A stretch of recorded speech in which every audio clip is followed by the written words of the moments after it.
Halo guys, assalamualaikum. Ketemu lagi bareng aku di channel Meka Madina. Ini adalah channel yang khusus buat kamu-kamu yang lagi cari informasi sebanyak-banyaknya untuk bekerja di Turki dengan cara legal pastinya.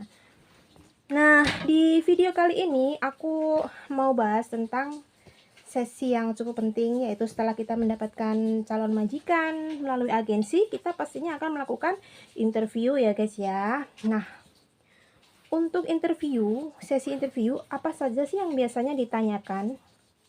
Dan ada tips-tips buat kamu agar kamu tuh bisa memiliki pondasi yang kuat sebelum kamu terjun kerja ke Turki. Nah guys, untuk sesi interview, biasanya kita harus menentukan dulu jadwal. Ini aku sambil setrika ya guys ya, nggak apa-apa ya.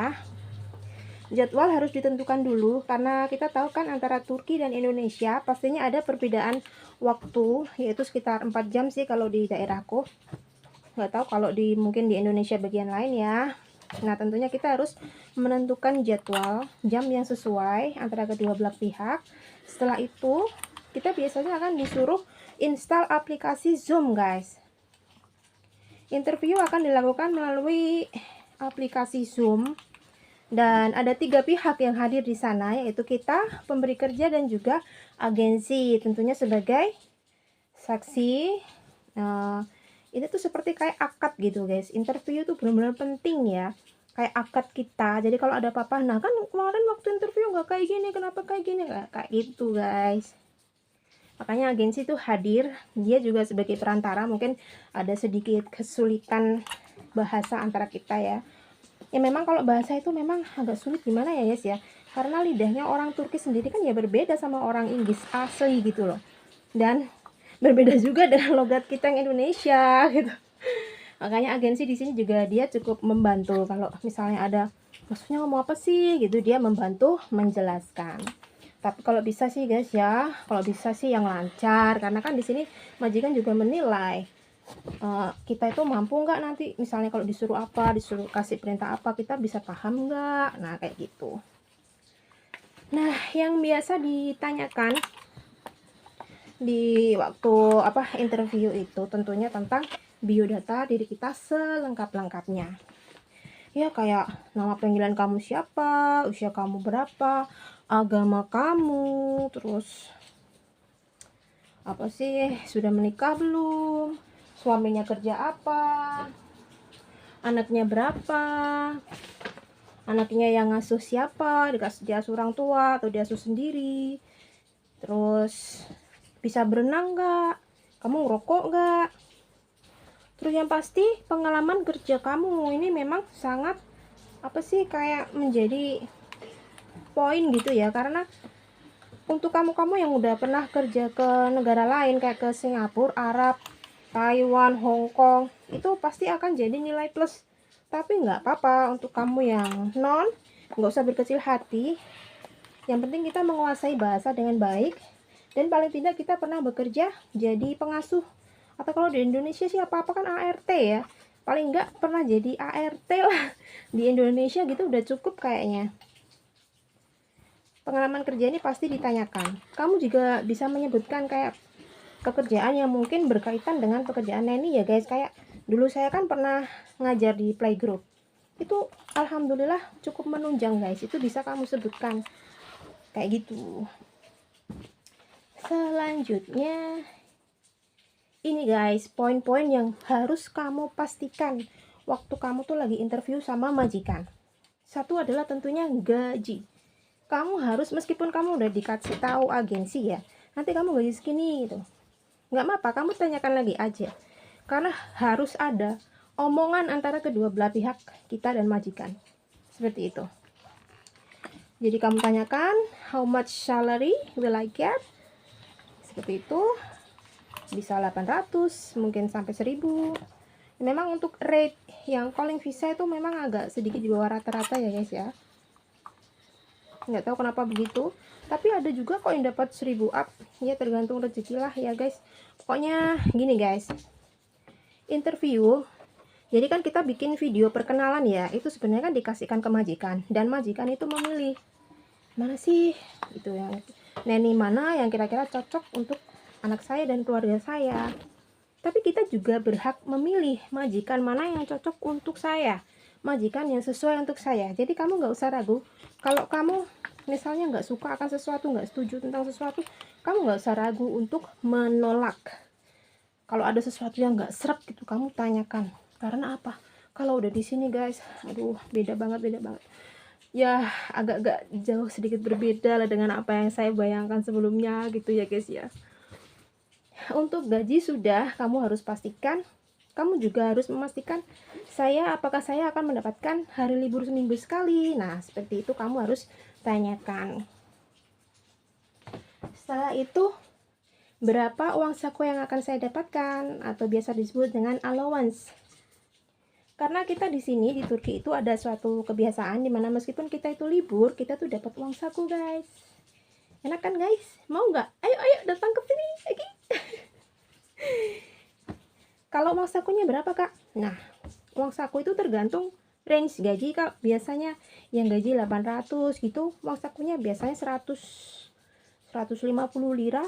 Kalau untuk ya 1000 itu 200 lira, 1000 up mungkin 250 lira. Lumayan kan guys? 250 lira itu 100 berapa? 125.000 kalau dari rate lira sekarang ya kak.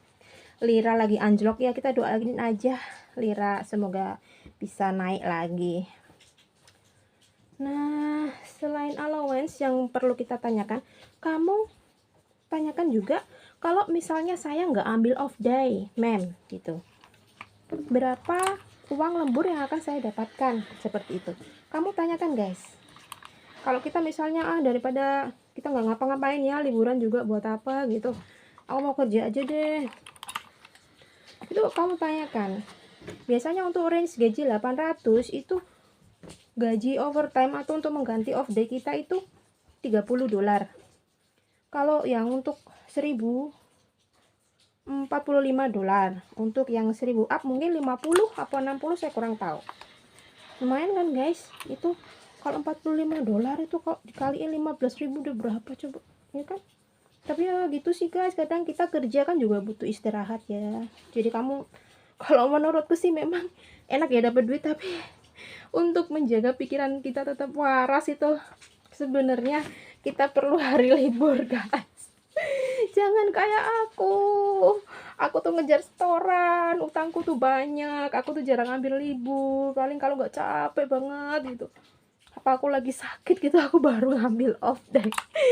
Seneng banget sih waktu nerima gajinya, tapi waktu kerjanya ya gimana ya, namanya orang bangun tidur kerja gitu. Apalagi di sini aku kerjanya dari sebelum subuh guys, aduh. Nah juga guys, itu yang perlu kalian tanyakan, yaitu tentang working hour. Itu penting guys. Kamu tanyakan, jadi saya mulai bekerja jam berapa, mem? Dan saya selesai jam berapa? Apakah saya mendapatkan kamar sendiri seperti itu, atau saya harus tidur dengan baby gitu? Kamu perlu tanyakan. Tapi kalau menurutku soal jam kerja itu nggak masalah guys ya. Yang penting tuh satu, majikannya tuh baik guys. Karena aduh, nggak satu dua yang dapat majikan nggak baik guys, kasihan banget. Belibet kalau udah majikan nggak baik itu loh, kita mau kerja cuma berapa jam juga kita tersiksa gitu ya kan. Kita harus hati-hati banget itu waktu interview. Itu kamu benar-benar perhatiin wajahnya itu kayak galak enggak. Padahal itu nggak menentukan guys ya, tapi ya gimana loh, kita kan hanya antisipasi gitu. Nah, terus ini lagi guys, soal allowance dan gaji off day itu kamu tanyakan apakah dibayarkan langsung pada hari itu. Jadi waktu hari itu kita libur dan tidak ambil off day atau tidak ambil off day, itu pokoknya dibayarkan hari itu atau diakumulasi guys. Itu perlu kalian tanyakan, karena kalau kayak aku nih diakumulasi ya, jadi langsung gitu 1 bulan dikasih. Sebenarnya kan nggak gitu sih, tapi aku nggak masalah dikasih akumulasi, aku nggak masalah. Yang penting kan lancar gitu ya guys ya. Jangan salah guys, di sini ada yang kerja itu sebulan 2 bulan gak digaji, itu ada guys. Makanya kamu lebih baik pakai agensi aja, jangan cari sendiri. Kalau ada apa-apa tuh nggak ada yang belain kamu, kasihan banget. Udah, jangan, lebih baik pakai agensi aja. Toh kita pakai agensi juga nggak dipungut biaya kan, yang bayar mereka. Kalau kita dibujuk rayu, udah kita transaksi sendiri aja gitu, nggak usah pakai agensi gitu. Jangan mau guys, nanti dia bisa sembarangan sama kita nggak ada yang bela, aduh susah. Udah, setelah itu kamu perlu pastikan juga job desk ya guys ya. Tugas kamu itu meliputi apa saja. Nah ini nih penting nih, karena untuk kamu yang membayangkan kalau di Turki itu kerjaannya hanya neni aja, ya ada sih, ada yang memang dia kerjaannya di sini tuh pure neni gitu ya, hanya khusus anak, khusus baby, ada. Tapi rata-rata ya pakai tidy up guys. Tidy up tuh apa sih ya, merapikan gitu loh. Tapi hal apa sih, meskipun katanya cuma merapikan ya, kalau kita disuruh nyapu ya kita apa enggak, kita tetap nyapu aja, namanya kita kerja ikut dia kan ya. Makanya kamu gini guys, kalau kamu tuh mau yang pure neni aja, kamu pastikan dia punya cleaning lady gitu. Cleaning lady itu wanita yang biasa khusus bersih-bersih gitu ya guys. Sambil setrika guys. Jadi kalau cleaning lady, kalau kayak aku tuh ada memang cleaning lady yang datang seminggu 2 kali. Tapi pada prakteknya sih ya nggak mesti seminggu 2 kali, kadang seminggu sekali. Ya tetap aja aku lagi kan yang bersih-bersih, ya nggak apa-apa sih, yang namanya kita udah niat kerja ya guys ya, capek sedikit ya nggak apa-apa lah, namanya juga niat kerja. Yang penting gaji lancar, majikan baik, makan cukup, istirahat cukup, nggak gitu. Apa lagi ya? Oh ya, kamu kalau mau kamu bisa tanyakan rumahnya tuh tipe apa gitu. Terus serumah itu, maksudku tuh gini guys, rumahnya besar apa kecil. Kayak kamu kira-kira sendiri aja lah kemampuan kamu. Kalau misalnya rumahnya gede terus anaknya banyak, itu kamu kira-kira aja lah kemampuan kamu, kamu mampu nggak gitu. Kalau udah yang terbiasa di HK, di SG mah wah, kecil gitu ya guys ya. Terus kamu tanyakan juga anaknya ada berapa. Biasanya memang kita khusus untuk jaga anak yang paling kecil ya guys. Tapi ya coba kalau saudaranya 4 gitu, nah terus di waktu akhir pekan, Jumat, Sabtu, Minggu mereka ngumpul, kan tetap kita lagi yang disuruh. Misal kalau aku, Yanti please water, please Yanti junk food, please Yanti poop, Yanti pee. Kalau aku sih anaknya cuma 2 guys, satunya udah SD kali ya kalau di sini. Aku tuh belum paham sekolah di sini. Yang satunya ya 2 tahun ini yang aku jaga. Nggak apa-apa sih. Kadang kalau akhir pekan aku juga, tapi nggak apa-apa, aku nggak apa-apa, masih bisa handle. Yang penting itu majikannya baik. Aku ingetin bolak-balik di Turki itu, kalau udah majikan yang cerewet tuh ampun guys. Terus ada aku satu pesan guys, kalau kamu disuruh bersihin kaca tuh hati-hati aja deh guys. Kalau aku menolak guys ya, terus terang aku nggak mau kalau bersihin kaca. Maksudnya kaca kalau di dalam rumah sih nggak apa-apa, kaca luar itu loh guys, yang di luar rumah terus kita harus manjat-manjat tanpa ada pengaman, itu jangan ya guys, sayang nyawa. Karena di Hongkong pun sudah terbit peraturan pemerintah Hongkong kayaknya, kalau TKW itu berhak menolak gitu, karena itu berbahaya kan guys. Kita mau kerja cari uang tapi kita juga harus sayang nyawa dong. Ya percuma kalau kita kerja akhirnya nyawanya nggak ada, terus buat apa gitu kan. Aduh heboh banget aku, udah agak gila. Ya apalagi ya guys ya, udah interview udah. Pokoknya interview itu benar-benar akan jadi pondasi kamu. Kamu pikir lagi lah, mungkin ada tambahan apa yang ingin kamu tanyakan aja, nggak usah ragu-ragu. Dan iya guys, kamu juga perlu apa sih, menanyakan soal potong gaji itu ke agensi lah, kamu pastikan sendiri, karena beda-beda tiap agensi gitu. Kadang ada yang nyuruh hanya ganti tiket, ada yang gratis. Kalau pas majikannya baik juga digratisin, ditraktir gitu. Ya kita sama-sama berdoa lah guys ya. Di sini pasti ada plus minusnya juga di negeri Turki ini. Nah, lain kali aku mau cerita guys, aku ceritain kisah pahit aku baru kerja 9 hari waktu itu ya, aku udah mau dipulangin ke Indonesia. Ya Allah, sedih banget. Nah, ceritanya kayak gimana, pantengin terus channel aku akan bahas di next video. Oke, thank you for this time, see you later babe, bye bye.